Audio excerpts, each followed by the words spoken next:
What's up, everybody? It's David Schlotthauer here, and welcome back to another detailed tropical weather outlook and discussion for Tuesday, October the 22nd, 2024. Now, in this tropical weather outlook and discussion, we are watching an area from October the 30th through the November 5th time frame in the central and northwestern Caribbean. While there's not a whole lot of deep convection, a lot of convergence right now, and a lot of moisture, that is expected to change based on our latest models and our ensembles, beginning to indicate something could develop over here in the Caribbean by late October into early November. But in the meantime, the 7-day graphical tropical weather outlook is looking a lot less busier than it did, say, a week and a half to 2 to 3 weeks ago when we had Helene, we had Milton, we had Oscar, we had Nadine. So those are pretty much out of our way, and Oscar is now a remnant low. So not a whole lot of concern with that, although it did bring quite a bit of impacts over the southeastern Bahamas. But nothing right now in the short term beyond Oscar for the immediate future. But by the time we go into late October, again, we're going to really have to watch the Caribbean. Spoil alert warning, folks. Now, to the best part of this video is looking at our global computer models, which forecast weather 4 times a day. How awesome is that? And so when we take a look here at the GFS model, this is the Global Forecasting System model, which renders 4 times a day. And we're looking at our precipitation forecast. And there is Oscar right there, pretty much disintegrated, not much left with that system. And as we go forward, what we're going to be looking for is what brews down here in the Caribbean. Yes, all this moisture is going to eventually get piled up. But this is somewhat far out, but it is in the realm of possibility. This is the 28th of October. So this would be about 156 hours out according to our 12Z GFS model. Since our 18Z model is only about 102 hours in, so we're going to be using this model, feeling confident that it's going to also be on the 18Z model because this has been pretty consistent for a while. So going forward here, in the next, say, 10 days or so, which again begins to enter fantasy land on the GFS model. The GFS tends to overdo things sometimes very far out. We get wild outcomes. We get unnecessary hypercanes that develop. A lot of people like to say hypercanes. Hypercane watch. But the good news about that is this is pretty far out, so we don't really need to worry just yet. Don't get fear,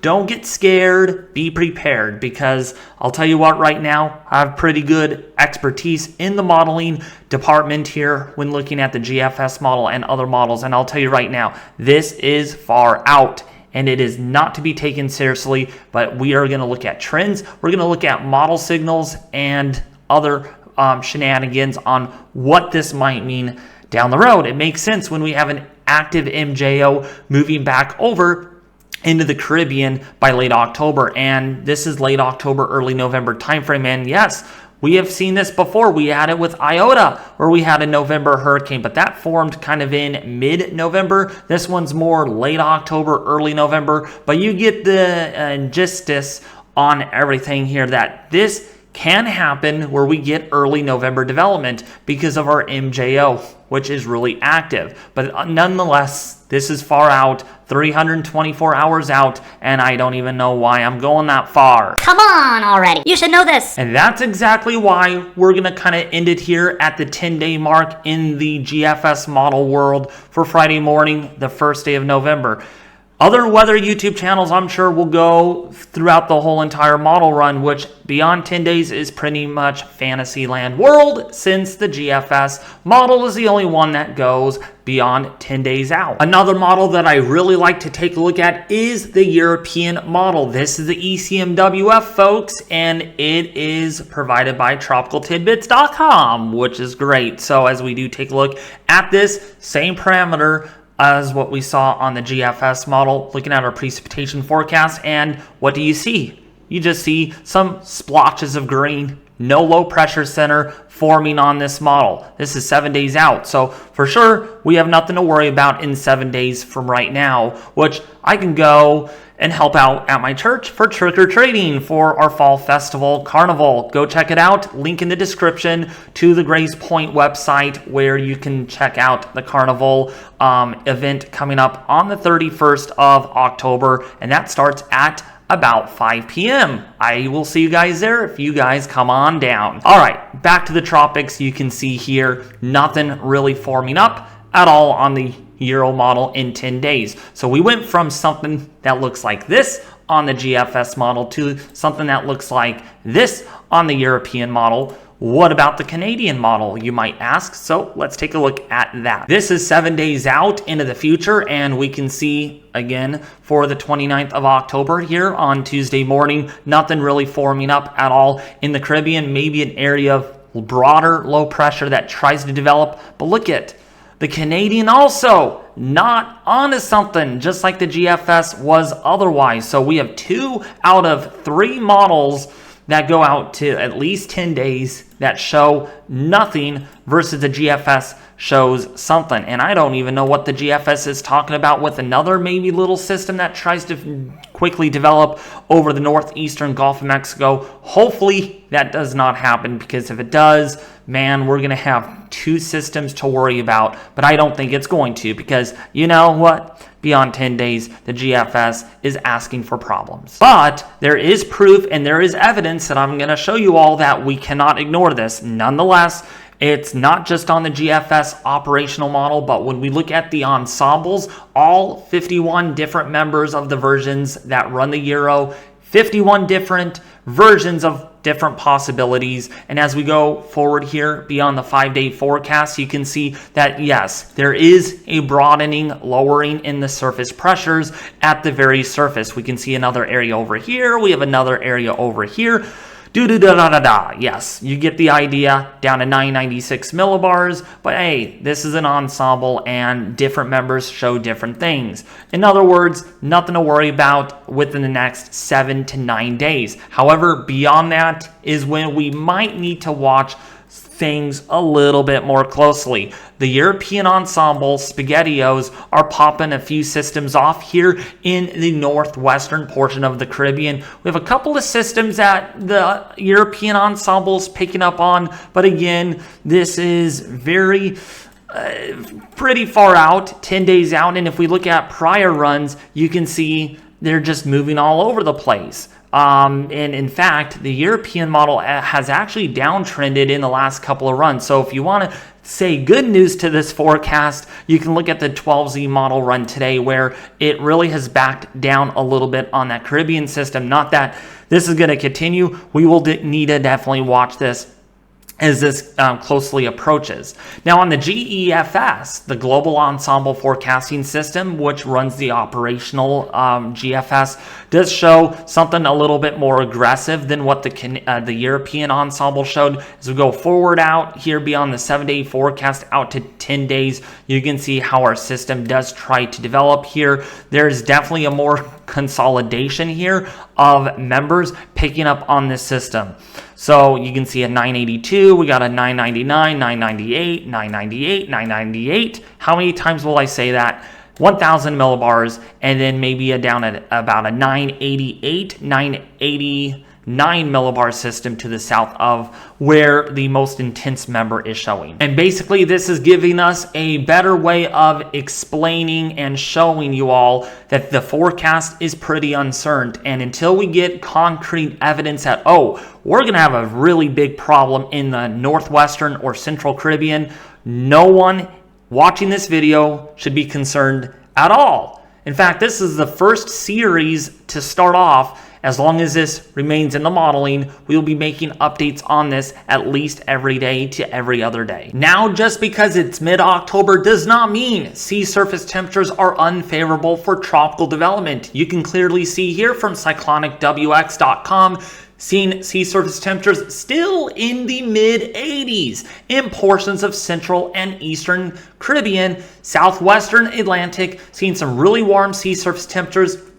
These are still significantly above average other than the Gulf of Mexico, which because of that backdoor cold front that went through, upwelled some cooler waters, but still right where we're keeping an eye on the potential for tropical development, water temperatures are plenty warm. And when we see this from a tropical cyclone heat potential perspective, definitely favorable out there whatsoever. There's a lot of upper ocean heat content very deep down below the surface of the ocean, including over here in the southwestern Atlantic. So that is why we do need to watch this area of lower pressure that eventually develops, the Central American gyre, back at it again. Now, there's also some other tools that we could look at without looking at our GFS, Euro, and Canadian operational models and their ensembles. It's called looking at our 5-day convective helicity index. This is kind of representing which areas around the globe are seeing upward motion and which areas are seeing sinking motion or suppression. When air sinks, it warms and dries adiabatically. We all should know this by now, right? But when we get air that rises and it's moist enough, well, it condenses and forms clouds. What do clouds mean? In this case, we get thunderheads. What do thunderheads actually mean at the surface? Well, it lowers surface pressures, and that's how we get these tropical waves to develop into tropical storms or hurricanes, like we had with Milton and like we had with Helene. So when looking at this side of the graph, so don't pay attention over here because this is all early to mid-October. Let's focus in on what is going on over here in the right panel. This is basically showing us today all the way through early November, the first 10 days of November, that is. All this upward motion right here, you can see over the Western Pacific, over the Central Pacific, is all the upward motion. We got a convective coupled Kelvin wave. We have equatorial Rossby wave activity, which is constructively and destructively interfering with our La Nina. So that's really putting on a show with why we're going to see a lot more tropical systems in the Western Pacific, but nothing going on in the Atlantic. In fact, you can see a lot of sinking motion at least through the second to last day of October. Now, another graphic that I wanted to show you all is the RMM-based MJO guidance. So essentially, to better explain this, is this time of the year when the MJO is in phases 8 and 1, that's very conducive for the Caribbean and for the southwestern Atlantic. However, early on in the season though, say like in July and like in early August, it's going to be more in phase 2, 3, and 4, and sometimes even 5. So things shift a little bit more westward during an MJO evolution like this. So instead of it being over here for favorable activity, it's going to be actually over here more so likely in phases 1 and 8. And for reference, Phase 8 is in the Central and Eastern Pacific, and Phase 1 is usually over the is over the Western Hemisphere and Africa, if that makes sense. So in other words, we're headed into a favorable pattern coming up in late October, early November, and this is kind of what this illustrates. The furthest this goes from the circle or the unit circle or the null phase means that the MJO is more aggressive. It has more high amplitude activity. Right now, it's very active right now in the Western Pacific. That's why we're seeing some areas to watch, maybe a few typhoons that could develop, and some cyclonic activity too in the Bengal Ocean near India. And that's because of this MJO activity.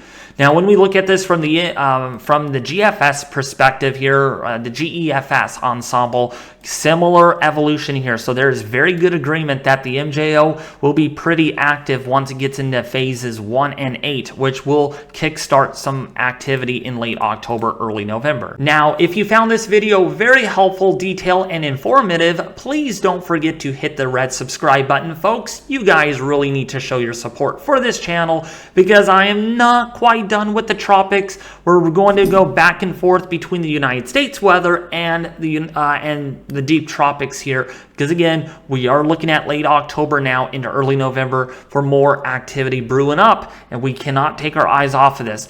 We saw that with Milton. We thought, oh, maybe Milton wouldn't form at all. Well, just kidding. It became one of the strongest or the strongest hurricane since Dorian, believe it or not. So yes, we cannot ignore the tropics just yet, and I will have more further updates on this, but you can only do that if you do subscribe, share, and like, and I'll be back with you more tomorrow.